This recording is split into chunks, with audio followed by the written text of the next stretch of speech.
mais uma vez, sejam bem-vindos.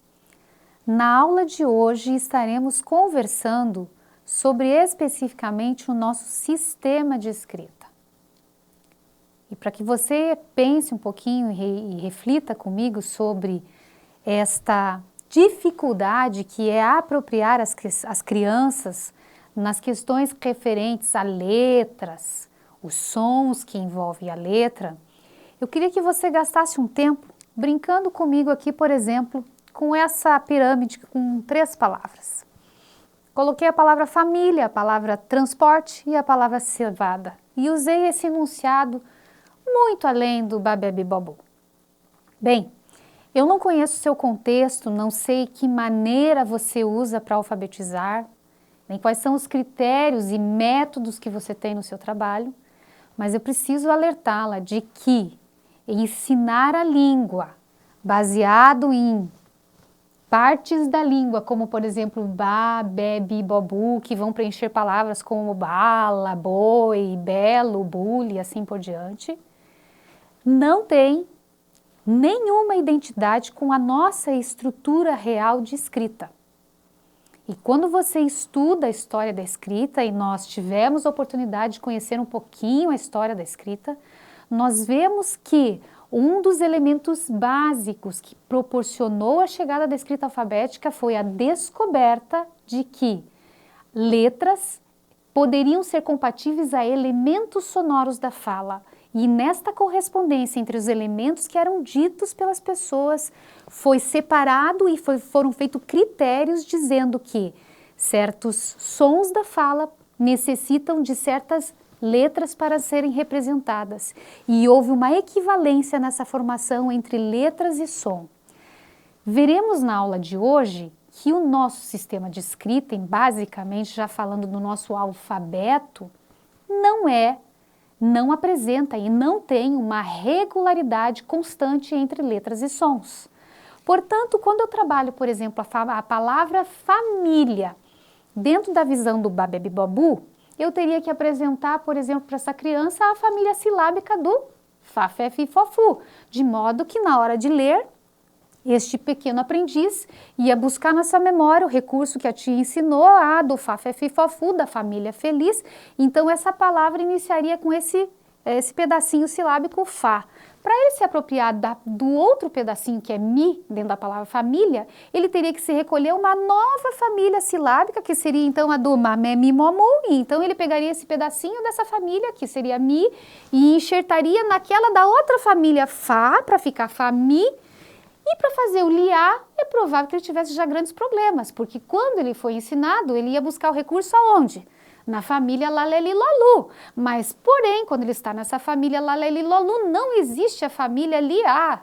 E talvez ele falaria liá, fa, mi, li, a, e não teria compreensão da palavra. Algo muito comum que a gente vê bem no cotidiano do nosso trabalho.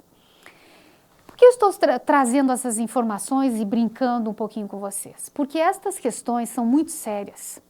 Hoje nós ainda temos no nosso país algumas maneiras de alfabetizar totalmente equivocadas, que em nada têm identidade com o motivo que foi inventada a escrita.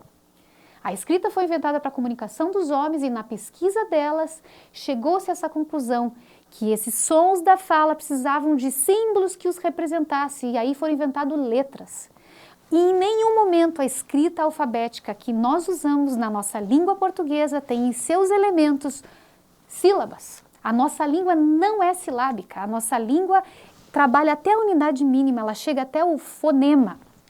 Dentro desta visão que eu estou lhe colocando, eu preciso lhe apropriar de quais são os elementos que compõem a nossa língua.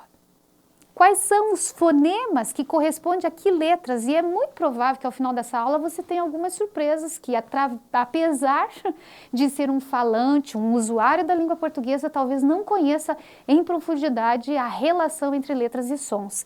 Ainda nesse gráfico, para conceitualizarmos bem a questão e a importância desta aula, se eu for ensinar uma criança, por exemplo, dentro da visão do método alfabético, qual é o método alfabético? É aquele onde B com A dá Bá, e assim sucessivamente.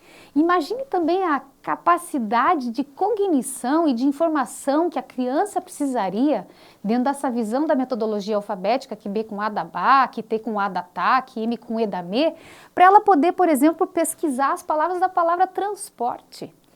Primeiro que, quando ela fosse pensar que T com R dá, pipi, não dá porque dentro da visão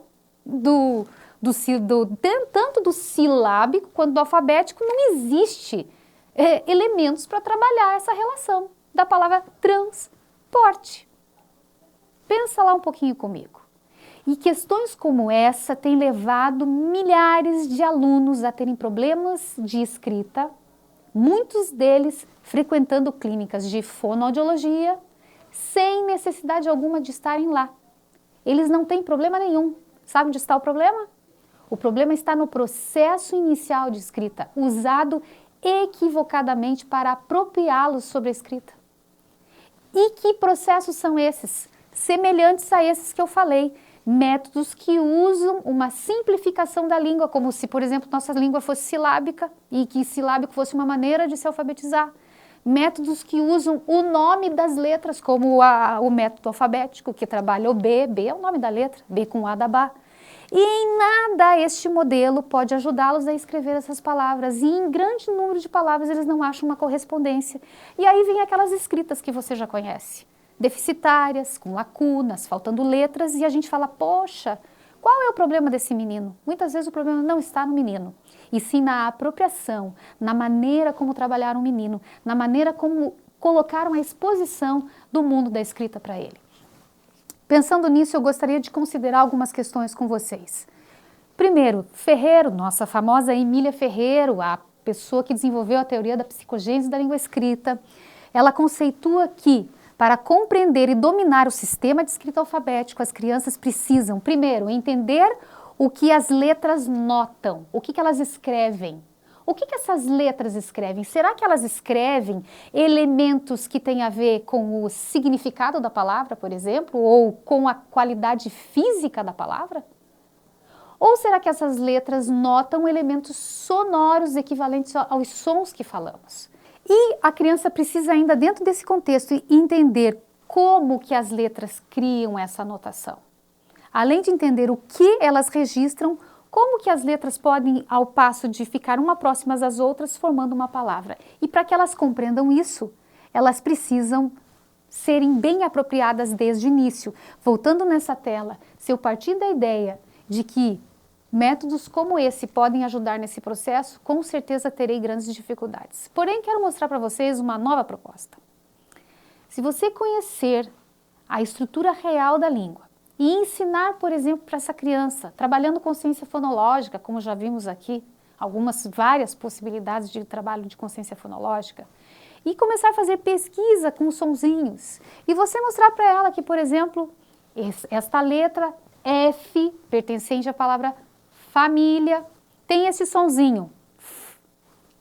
E que a letrinha A tem esse sonzinho A. E que a letrinha M tem esse sonzinho Fica ou não fica mais fácil a leitura desta palavra? Observe comigo. Família.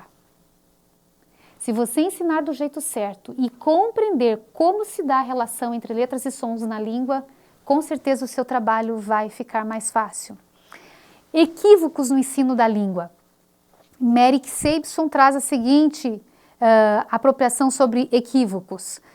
Ela diz que tradicionalmente a escola utiliza métodos que tendem a apresentar o quê? Uma correspondência regular entre letras e sons, como se as letras lá existentes no nosso alfabeto sempre representassem um único fonema. E sabemos que isso não é verdade. Nós temos letras que representam mais de um fonema, ao passo que temos fonemas, sons, que têm mais de uma letra para representá-lo.